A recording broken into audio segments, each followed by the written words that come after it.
Thank you, and I have to figure out an appropriate self-imposed penalty for keeping all of you waiting through my own colossal stupidity this morning. Thank you, Captain Tyler. It's good to be here. It's always great to be back in Norfolk, with what I consider, since I left home, to be my hometown, obviously the Navy's hometown.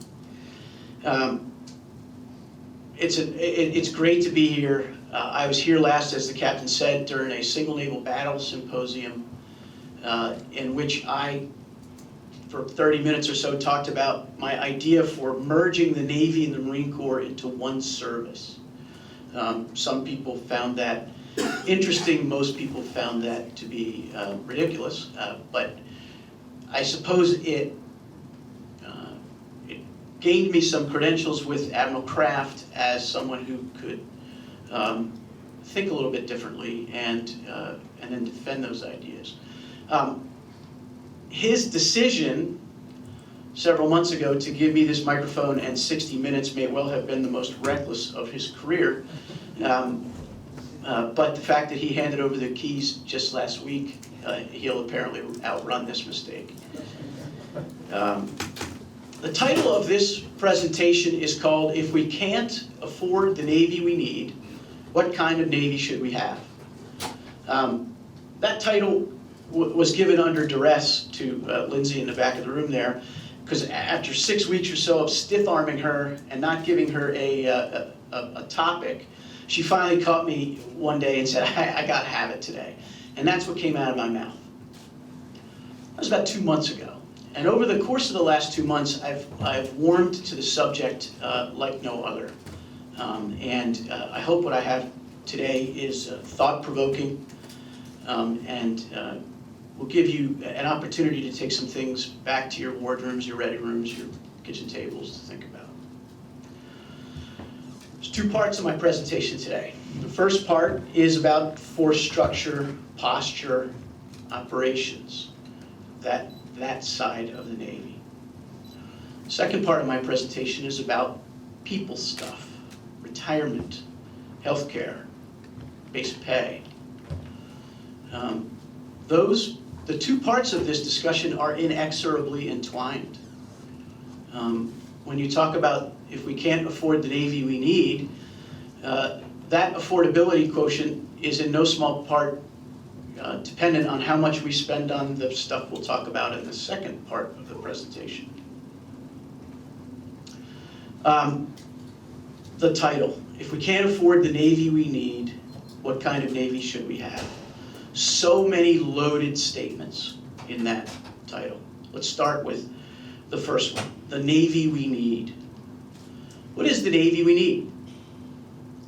For the purposes of this discussion, I will assume that the Navy we need is the Navy we are planning, that which is described in the fiscal year 14 budget submission, and the 30-year shipbuilding plan, and the aircraft procurement plan. I make that assumption up front for a couple of reasons. Number one, I imagine a lot of you are familiar with what those plans, what that Navy looks like, 306 ships, etc. The second is because it has the seal of legitimacy. The Secretary of the Navy and the CNO and their staffs together worked it through OSD, and that's what's in the President's budget. But I need to tell you that I don't agree with it. I need to tell you that that Navy is not the Navy we need. We need a much bigger Navy. I've fooled around with this a little bit, and I'll talk to you about that later, but I see about a 350-ship Navy with 3 operational hubs instead of 2, which means going back into the Mediterranean. And I see 12 aircraft carriers, and we'll talk about aircraft carriers a little bit later, and you can shoot arrows at me about aircraft carriers if you want in a Q&A.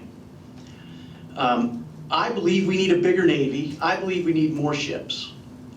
I believe the decisions that we are making to retire ships before the end of their useful service lives are short-sighted. I believe we should take better care of the fleet that we have, and I believe we should be spending more money to upgrade that fleet so that it stays ahead of anyone who wishes to challenge us.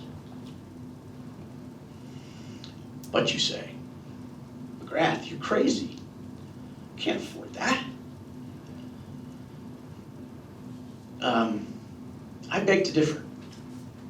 I spent a good portion of my life last year working on a presidential campaign for a man who said he wanted a bigger Navy, and I was all too ready to help him with that goal. I sat in a room with senior people in the campaign, and I looked them in the eye and told them that that Navy, the Navy that I was describing to them, would cost about $25 billion a year more than we were spending. It's a lot of money. Where is it? $25 billion is 4.6% of the base defense budget. 4.6%. $25 billion is 1.9% of the national budget of a little over, I think it's $1.2 trillion. $25 billion is 0.16% of projected GDP for 2014. The total value of goods and services in this country, the wealth that we have piled up. So don't tell me we can't afford a bigger Navy. We can afford it. We choose not to have a bigger Navy. My friend Jim Holmes at the Naval War College tells us that sea power is a political choice. It's a conscious political choice. And it is a choice we are choosing not to make. We could do this if we wanted to. But instead, we have a budgeting process that is not totally connected to strategic thinking, that values consensus and fair share allocation of money to the services, that in strategic review after strategic review since the fall of the Berlin Wall has magically come up with similar budget shares year in and year out, which just defies understanding. So yeah, we can't afford Bryan McGrath's Navy. We can't afford Ray Mavis's Navy either. The chairman of the House Armed Services Committee, Sea Power and Projection Forces Subcommittee, Representative Randy Forbes, who's just across the river, his district's just across the way. He has brought this up. Just in shipbuilding, if you look at historical spending levels for building ships, we are $4 billion short every year in the shipbuilding. We are not funding the shipbuilding account that we want to build. So yeah, McGrath, you can't afford my Navy. You can't afford Ray Mavis's either. Which is why I have been thinking about what I call the gun held to my head Navy. This is, okay, and you look at what we have now and what we're doing with this Navy.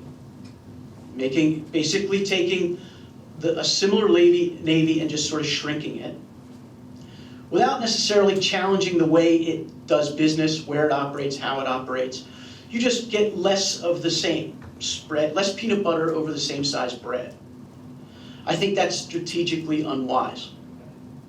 And so I'm going to talk to you a little bit now about one direction the Navy could take that I believe might be more strategically wise. A couple of things. Virtually everything I will say in this force structure and operations section is a bad idea. But they're better, in my view, than doing nothing, or doing what we're doing now, which is just to shrink the same Navy and spread it over the same size bread. As to the value of what I say, I would only ask, how much did you pay to come here today to see this? Let's make some assumptions. First, war with the People's Republic of China should be the planning scenario for the strategy, for the capabilities and force structure of the United States Navy. Not because I want to go to war with the Chinese, or because I think they want to go to war with us. Not because I think war with the Chinese is inevitable or desirable, but because this is what strategic thinking people do. You look at the next size power, you compare yourself to them. You look at what they have and what they're doing, their intent and their capability, and you pace yourself accordingly. I heard recently that we had in our war plans, our colored war plans before World War II, that we had a plan on the books at that point for war with Great Britain. This is what planners do, and I think it makes some sense to plan this way for China. Secondly, such a war is, in my view, entirely unlikely in the near and midterm. The PRC's military capability is not 10 feet tall. It is considerable and growing, but it is not sufficient to challenge this nation in the Pacific in the near to midterm. Third, defense budgets will be flat at best, maybe a little inflation adjustment during this period, this near to midterm. I don't see anything short of some sort of a national crisis that would cause defense spending to increase. And fourth, the security environment will continue to remain benign. Great power war is remote. The United States borders are secure. There is peace in Europe. Terrorism does not impact defense spending that much. So we live in a relatively safe world. When I hear people talk about we live in the most dangerous times, blah, blah, blah, and I think, what's your evidence? I don't understand that. We had 15,000 thermonuclear warheads pointed at us, or however many there were in the Cold War. That was dangerous. I don't think this is as dangerous. Okay, so how does this play into a Navy? I think it's about a dozen, maybe a little bit more, components of this gun held to my head Navy. Right? I don't want this Navy. I just want the Navy we have, and it's continuing to shrink and be applied over the same missions. I want this Navy more than that. Okay. Number one, this Navy is thoroughly integrated with the U.S. Marine Corps, something I talked about here a year ago or so. If you want to unpack that during the Q&A, I've got a lot of thoughts on that.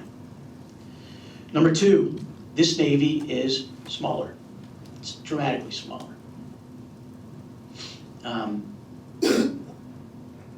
Maximum 1.0 carrier presence in the Arabian Gulf. Maximum 1.0 carrier presence in the Asia Pacific. 3 aircraft carriers go into reduced operational status with caretaker crews. They will spend some period of their lives. Every carrier in the inventory will spend some period of time, 5 years perhaps, in ROS, and the carriers will rotate through this pool. For no other reason, that helps get them to their end of their service lives. But again, I'm trying to create a Navy here, and ideas for a Navy with what I believe are insufficient resources being applied to it. The Navy will be unbalanced geographically, even more unbalanced than it is today. 75% of naval combat power will be in the Pacific, 25% in the Atlantic. The surface fleet, 40% of the surface fleet would also go into reduced operational status. And again, our surface ships would rotate through that ROS pool and help them get to the end of their service lives, which is something, by the way, that's a fiction. I mean, you look at we're going to hang up some cruisers here. They're at 22 years, 23 years into a 35-year service life. We like to build for service lives, but we don't necessarily always keep ships around for them. We value building ships more than we value keeping ships. This Navy is going to be less forward. The strategy we wrote in 2007 put forth the proposition that preventing war is as important as the conduct of war. This Navy cannot carry out that strategy. This Navy takes risk in the prevention of war side of the house so that it can ably fight a war if it comes. This is what strategy is. The essence of strategy is making hard decisions. And in this case, I would advocate taking the rope out of current operations, current readiness, and forward presence. This Navy will increase R&D on things like advanced nuclear plants, advanced propulsion, precision-guided munitions, operations in a satellite-denied environment, and directed energy. If you think about the Navy I was describing a few seconds ago, it's a Navy that values R&D, acquisition, training, more than it values current operations. This is something that those of us who've been in the Navy for the last few decades, we don't get. We have been ready to sacrifice everything to keep forward deployed combat power. This Navy says concentrate on fighting a war. This Navy will stockpile precision weapons, building them and putting them into magazines for when the time may come to use them. Also, this Navy will address its logistics problems. Oilers, ammunition, ships. No ship we build would be incapable of rearming at sea. That would be every ship. Speaking about building ships, this Navy looks at the industrial base as a national strategic asset that has to be maintained. We will build ships in this Navy. We will build ships in smaller number classes, 5 to 10 ships per class. Move on to the next one. This is so that we have an industrial base that is functioning and has capability and capacity if it needs to expand someday. This Navy will conduct massive battle problems every 1 or 2 years, not unlike the interwar years. In fact, some of this thinking is like the interwar years that prepared us for World War II. This Navy will devalue low-end operations. Just not going to have the ships to do it. Not going to have the money to do it. This would be a ship. This would be a Navy that prepares for fighting war, not a Navy that prevents war. This Navy would commoditize combat power. This is a lot like when the CNO says payloads, not platforms. I just told you I'm going to build a lot of platforms. What I didn't say was those platforms are going to have plug-and-play combat system as a commodity. We'll have one radar, right? You populate. The big honking BMD radar gets, I don't know, 22 feet worth of LRUs. The small combatant gets 8 feet of LRUs. Same radar, you buy it one time, and this goes for many sensors and weapons that we would put on our ships. Commoditized combat power. This Navy will not decrease its capability in undersea warfare $1%. We will continue to build Virginia-class submarines at the current rate. We will continue to work to network the undersea environment. The undersea warfare is, as far as I'm concerned, our #1 combat advantage over the entire world, and it is the one that I believe the United States Navy should continue to work on.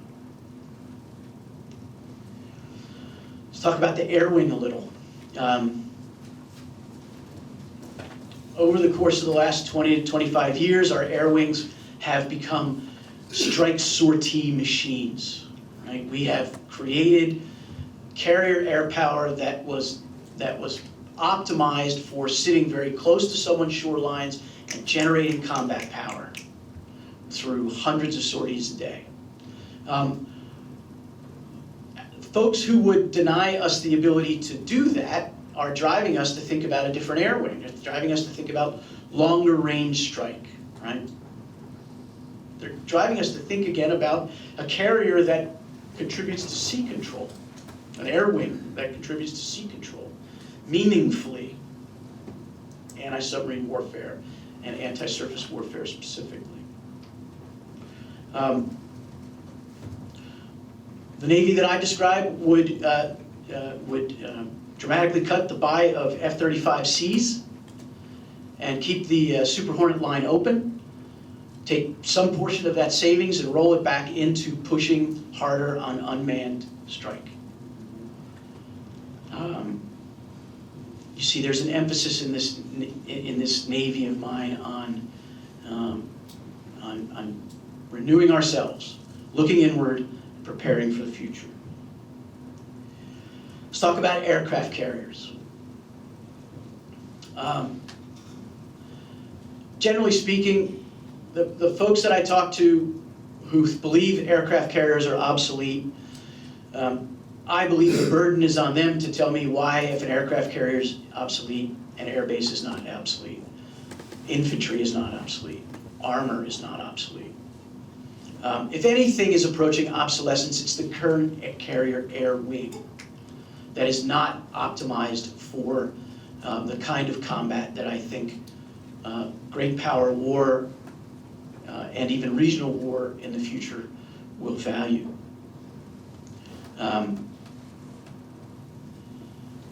Big carriers, little carriers, I don't know the answer. I had a nice conversation with Admiral Carr, former ONR, the other day about carriers, and he was asking me my opinions, and I don't have a good one.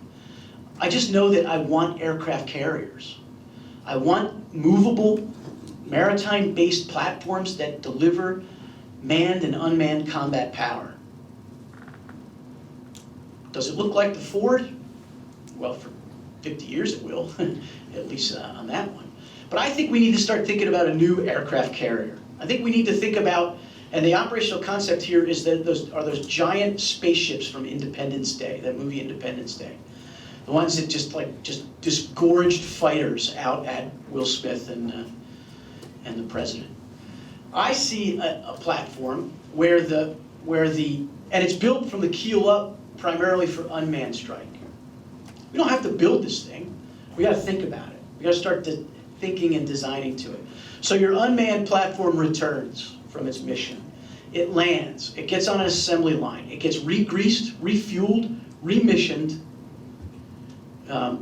It gets diagnostics. If it has regularly scheduled maintenance, it takes a right turn, goes off into a maintenance bay. If it has maintenance that has just come up because it got shot at or because something, a chip light or whatever it is you get in unmanned vessels, it goes off into another one. It gets that maintenance. But this platform just shoots combat power constantly. It's not as dependent on a flight deck crew for its delivery of power. Again, it may be operating further from shore. It will probably be launching planes that are smaller than our planes and may have less carry, right? So you're going to have smaller aircraft carrying precision weapons. So we want to be able to create some sortie rate. I don't think we'll value it as much as we do in the current air wing, but this carrier, this aviation platform, would value both range and sortie rate.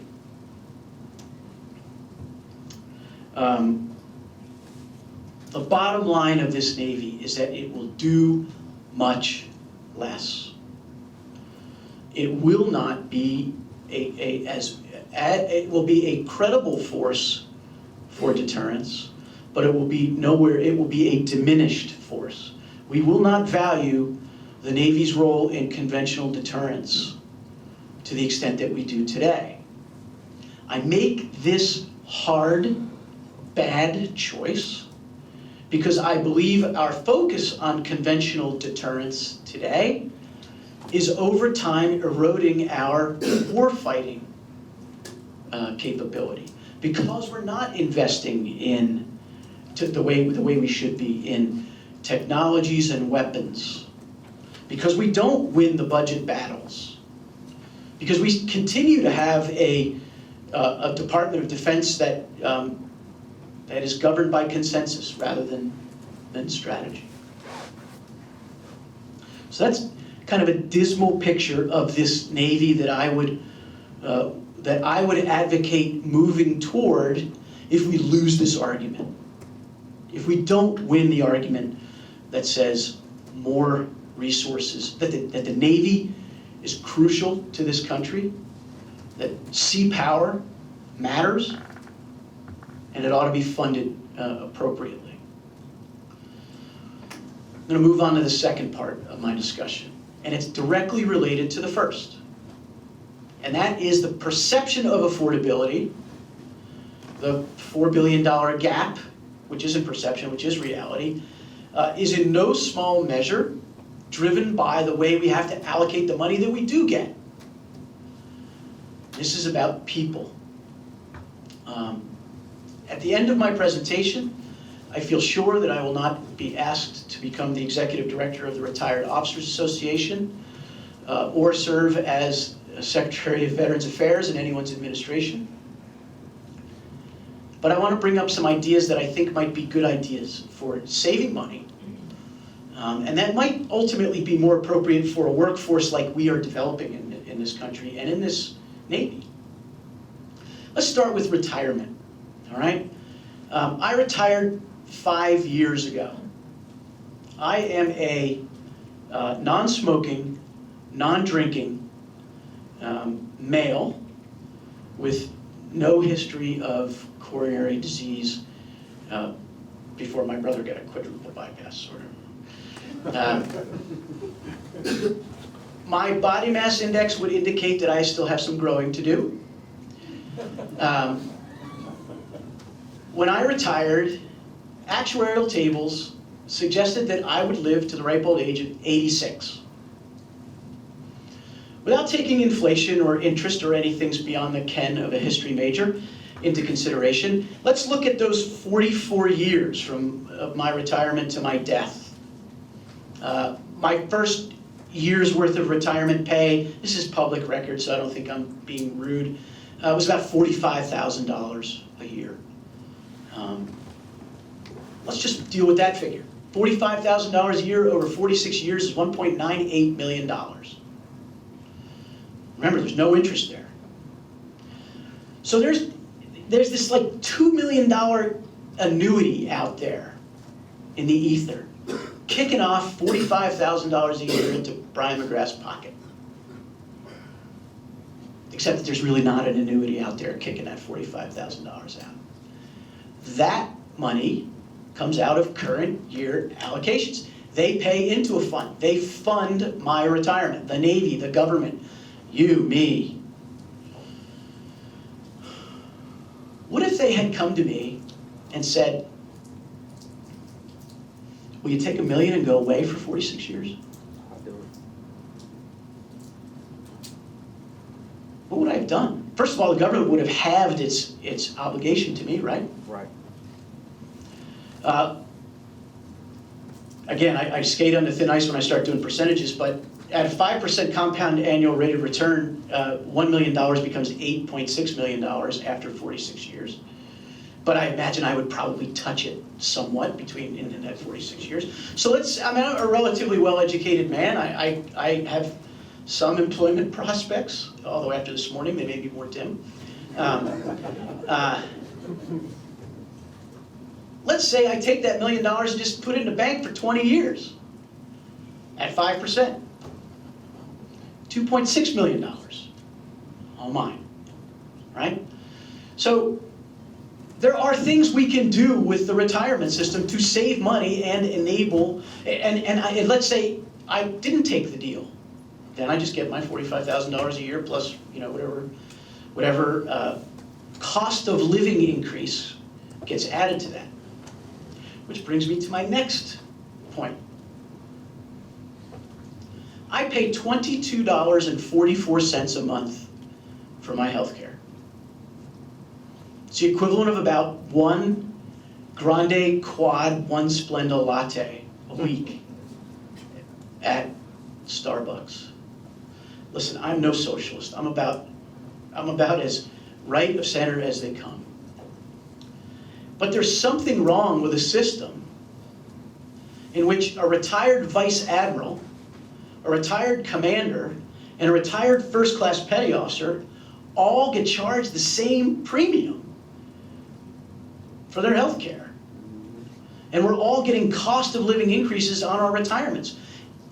Guess what's not being increased? That premium, right? TRICARE, I don't remember the year, I think it was 1979 or 78, came into existence. It was supposed to have premium increases. Yet political cowardice has prevented those increases from ever happening. And so we have a situation today in which I, the Vice Admiral, and the First Class Petty Officer all pay the same thing, which is the same thing it was 10 years ago. This in a system in which medical costs are increasing. Remember, my retirement health care competes with ships and readiness and bullets and training. And I assure you, ladies and gentlemen, my check comes first. Our system pays those bills first, before we start buying ships and aircraft and bullets and bombs. So think about that. Final thing I want to talk about, now that I've jacked off most of the audience, I'll move on to base pay. Every year we go through this kabuki in DC in which we talk about cost of living increases. The administration puts a budget forward that has some figure. Congress falls all over itself to increase that. Everybody congratulates themselves how we're taking care of the troops. Have you looked at the pay table lately? Of course you have. I used to look at the pay table all the time. You get a raise every 2 years as it is. And they're not insignificant raises. We used to call them fogey raises, right? What if we looked at those raises and we eliminated them, but made promotions a heck of a lot more of a return? Jack up the pay when you get promoted. We could save money there. So I've given 3 ideas. There are commissions in play right now that are thinking about how to tackle these problems. But I tell you, my retirement, my health care, and your base pay all compete with readiness and all of those other things. What do I think you should do? If you think I'm wrong, do nothing. If you think I'm wrong, argue against me. If you think I'm right, write your congressman. Let them know. Let them know that supporting the troops does not mean more entitlements. That's not the only way that we support troops. Let them know that supporting the troops means ensuring they have the gear they need to do their job, and the job of which is protecting and sustaining this nation's interests globally. And that's what our Navy does. It's not what our Air Force does or our Army does. It's what our Navy does. Write to them. Talk to them. You don't surrender your right to communicate with your elected officials because you're wearing a uniform. You're not allowed to go marching around and doing certain things that violate the Hatch Act and other things, but you can certainly write to them. And that's what I ask you to think about doing today. Because the dismal Navy that I described will be in play in 10 years if we don't turn this thing around somehow. It will be in play. It'll be one idea that exists with, okay, well maybe we just keep the Navy we have and just make it smaller and do the same things. It will be there, and I don't want that Navy to squirt out because we didn't make the tough decisions early enough. I think that brings me mercifully to the end of my talk today. I thank you for your patience and for your attention, and I hope you have one or two questions that I might be able to answer. Yes, sir. Nice to see you again. In your hold the gun to my head Navy, what's your ship count for that Navy? Well, there's ships we have, and then remember, there's 40% of the surface fleet that's in ROS, and 3 of the carriers. It's probably about 230 ships. Counting the ones in ROS. Counting the ones in ROS, yeah. Yes, sir. Yeah, Mike Spence, former Air Wing commander and former head of the bullpen, so I know of where you speak. Palm 10 was my last foray into that. I found myself throwing things at the TV the night of the national security debate, and I thought that, Mr. President, quantity has a quality all its own would have been a potential proper rejoinder to the President's comments about the 1917 fleet size and all that, but anyway, I wondered who prepared him? Who prepped all that? Well, here's a couple I was things. throwing stuff at the TV. Anyway, you talk about the thing that we want, the thing that we need. Going back to the War College days, what is your comment on the connection between the Navy that we have or we should have and things like the national security strategy and the national defense strategy? And we're supposed to have the Navy that we're told to have to meet certain requirements, and that seems to be, to me, where the big disconnect is, obviously between the appropriation side and the policy strategy side. And can you talk a little bit about that? Remember the second part of the question because I got to talk about the first one. Numbers do matter. I had this running battle with the old Undersecretary of the Navy, Bob Work. Networks help. In peacetime, when you're trying to be a deterrent Navy, your networks really don't matter that much. When you're fighting someone, those networks matter. When you're deterring someone, it's being able to see the pain or know that the pain is just over the horizon. So numbers do matter. As for the preparation, just a quick story. I was driving to Richmond on a Friday night before that second debate, and I get a phone call that says they want one page on why numbers matter. So I didn't pull to the side of the road. I was almost at my brother's house, got there, wrote this thing that I thought was wonderful, sent it off to the campaign. It was put on the blog, the campaign blog, that Monday morning as why numbers matter. So when the president asked that question, I was like, here we go. Apparently never read it. There's a gap between strategy and resources. There are two pernicious forces at work that keep that gap going. The first is jointness. We subsidize inefficiency because the joint force gets fed, because we have this balanced joint force with, they're not equal shares, but they're relatively stable shares of the defense budget that are allocated year in and year out, irrespective of the strategy. And that's what keeps everyone happy in the Pentagon. They're actually forward because the defense establishment gets 20. OSD gets about 19%, Department of the Navy gets about 31, Air Force gets about 27, and the Army gets about 25. It's the way it shakes out. That's base budget, right? That doesn't take into consideration contingency funding. But those those ratios have stayed fairly stable. So there is jointness that keeps us from achieving, we have we have a military strategy right now, or a defense strategy, that the president put out in the January of 2012, the Defense Strategic Guidance, that talks about a pivot to Asia, right? It's good thinking. There is real strategic value and depth in that thinking. I just haven't seen much, I haven't seen the budget needle moving in a way that shows that that's reality. So that's one part of it. The other part of it is, the other thing that gets in the way of it is what I heard recently as the military-industrial congressional complex. Eisenhower used to talk about a military-industrial complex, but Congress has a role in this, and there is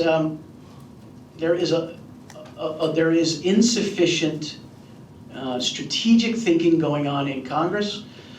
There is a lot of tactical thinking going into Congress, as in what's in my district, what do I have to protect?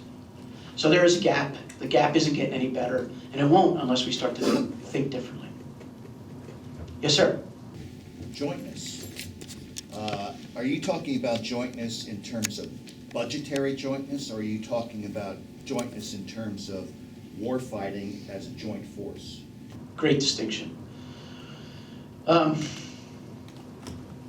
The way we fight, the way we project power is the envy of the world, and that is because it is joint.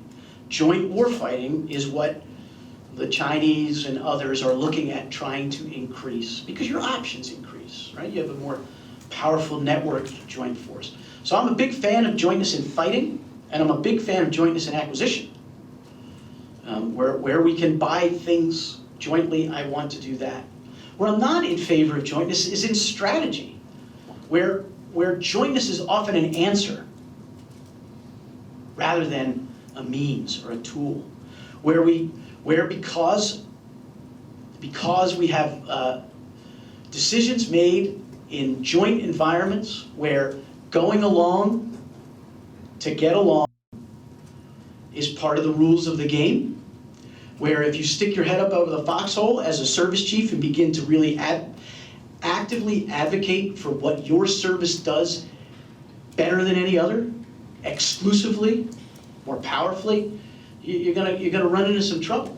That's where I get is that jointness is an entering argument to the making of strategy, whereas I think it ought to be a tool to implement it, if appropriate. In many cases it is. Yes, sir? You said at the beginning that the focus ought to be war planning with the PRC. Yeah. And I take that to be the strategic concept of the Navy. Do you really believe with the Navy you described, with 5 carriers in ROS and 40% of the surface combatants, that war plan could be met? Good question. There was 3 carriers in ROS, but it kept 11 carriers on active duty. The question is, could the Navy that I described fight that war? The answer is marginally. What I'm trying to do is to create a nucleus that you could build around without giving up just this. I would want to create an architecture, a Navy architecture, a fleet design that said, first of all, it would not be a great, hurry up and go kind of response. When you fight another world power, we're talking about a war that lasts years, okay? The virtue of this force is not its ability to shut things down quickly. It is in its ability to be built around methodically with an industrial base that exists because it was protected and cocooned while we assumed more risk. I think the essence of your question is risk, and my approach assumes more, and that is one of its great weaknesses. Yes, sir? Does your Navy increase or decrease the efforts for your SAVE missions, counter-piracy, BO, police in the nation's waterways? It devalues those missions dramatically. Sure. A similar question about overseas basing, and I'm expecting the same answer. Are these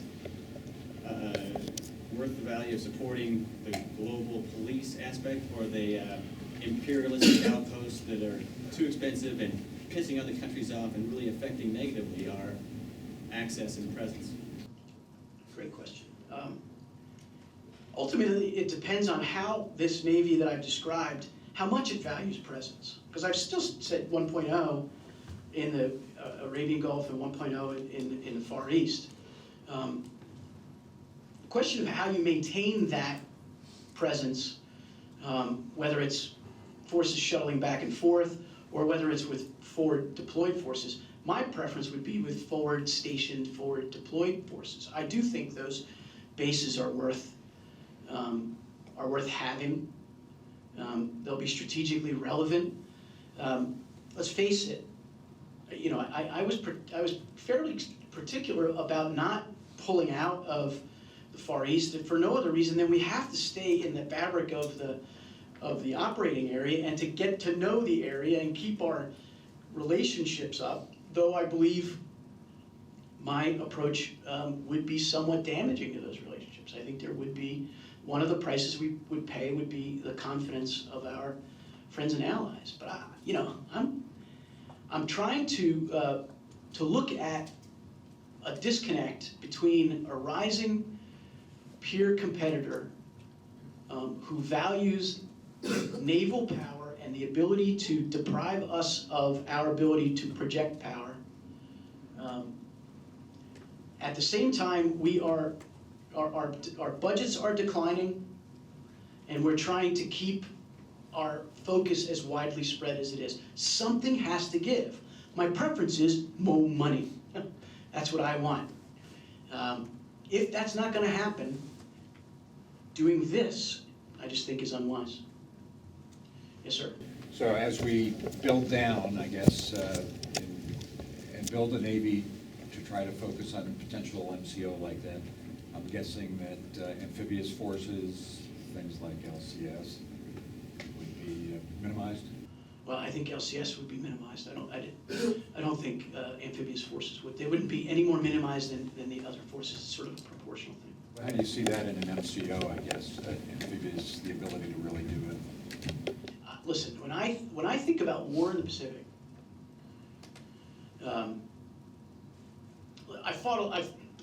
I played in a lot of war games in that theater, and in almost every one of them, the red team at some point takes territory from someone else in order to extend their strategic perimeter. In most cases, that territory happens to belong to someone we have a treaty alliance with. There's a lot of land between the water out there, and I believe, this is one of the reasons I think this close integration with the Marine Corps is so important. I believe that there is, in a campaign, a military campaign in that theater, quite a bit for land forces to do. And so I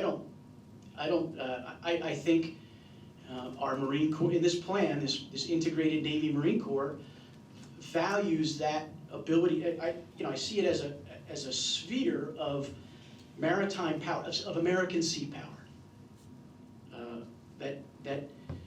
Where the Marine Corps component is just another tool in the maritime component commander's box. The Marines don't like to hear that, but that's what it is. It is a moving instantiation of American sea power. Sometimes it parks next to land and has a land component. Sometimes those Hueys or those attack helicopters are operating off of surface ships in an anti-swarm capability. Sometimes those Marines are acting as ship self-defense force and boarding forces. This is an integrated maritime force. Yes, sir. The other end of the spectrum, the strategic nuclear Cool. end of the spectrum, how does that play in your Navy? In this Navy, and God, it's terrible. This has become my Navy, hasn't it? This crappy one I've discovered.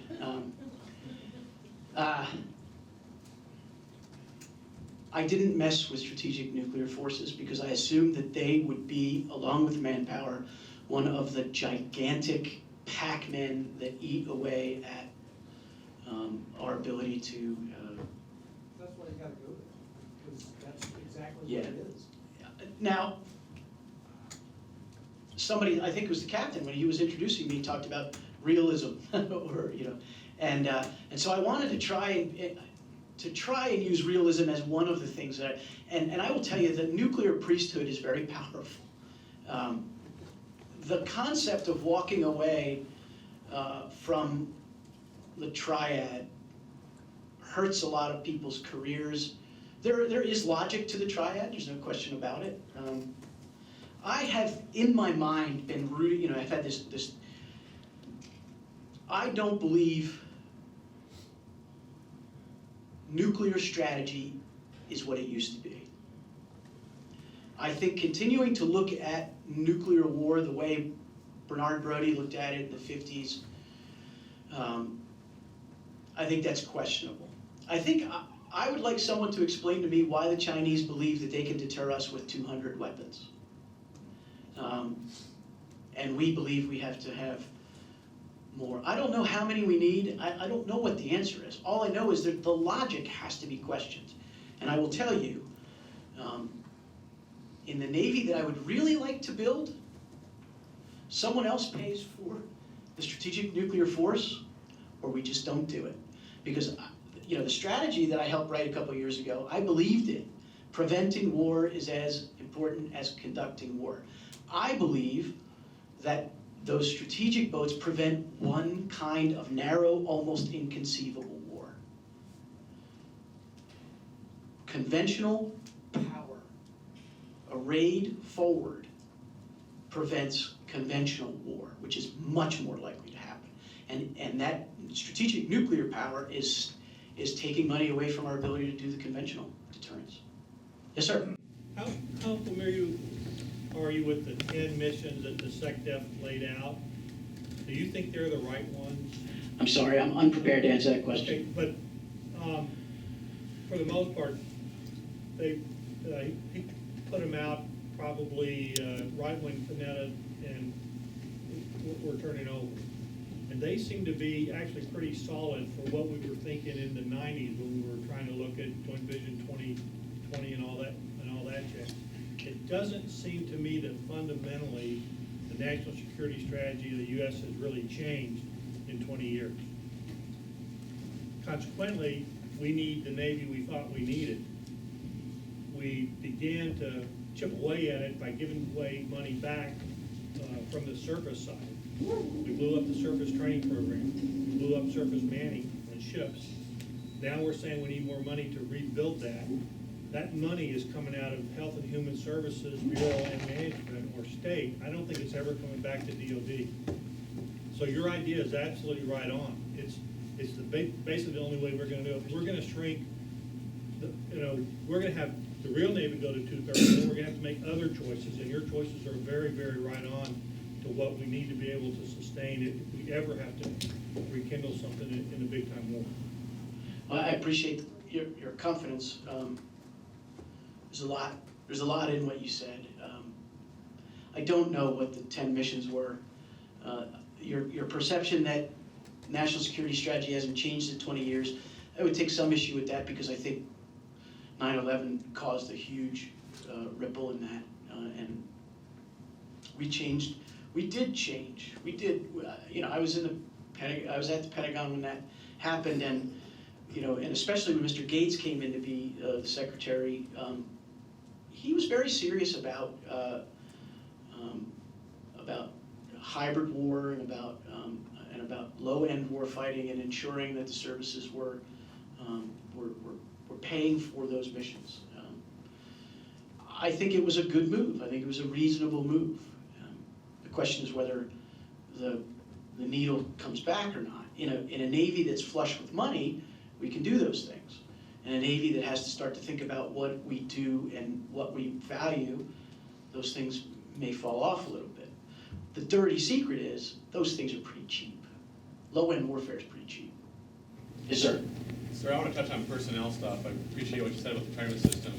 I think it has to be changed as well, but how do you convince 90% of the people in this room and those of us who will be at that point in 10 years to vote against their self-interest in terms of getting that basic annuity for the rest of their lives, such that it actually goes to a policy prescription? The first thing is, it's voluntary. All right, you don't have to take it. Listen, every time there's one of them giant lotteries, I buy a ticket, right? And I spend hours driving in my car dreaming about what I'd do with $500 million. But everybody always takes the lump sum rather than the annuity value, right? They don't get the full 500 million.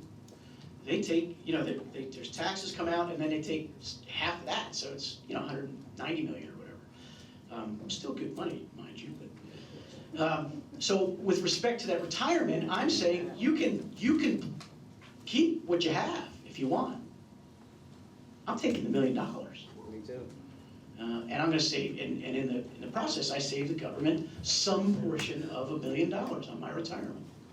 I think it's important. You may not think you're going to live all that long. If you don't think you're going to live to be the ripe old age of 86, you may want to stay with $45,000 a year plus cost of living increases, which don't apparently go to pay for your health care premium. Yes, ma'am. Yeah, you brought a good point for leaving, but, how we changed the structure of what we did. And for us that work in the concept shop, innovation, hey, there's great ideas, but we still hit that point of, aside from what Congress wants to not give up or not have to deal with, or, the perception of we're spending bigger money but keep entitlements going, is still OPNAV. OPNAV still works in the status quo, and anything we have to change than what we say we'd like to achieve, good luck.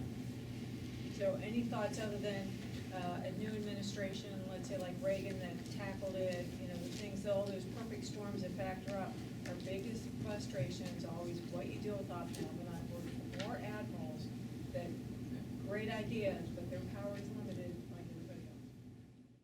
One woman with a good idea is a majority.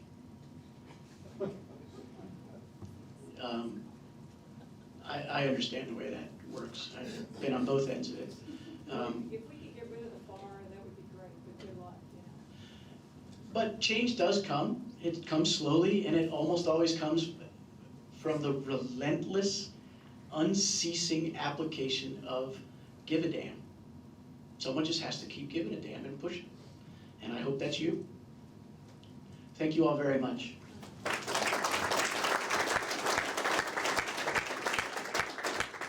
Brian, on behalf of NWDC and Admiral Jerebick, I want to personally thank you for coming down here today and helping to generate the ideas. I mean, the part of transforming the future starts with transforming and generating the ideas.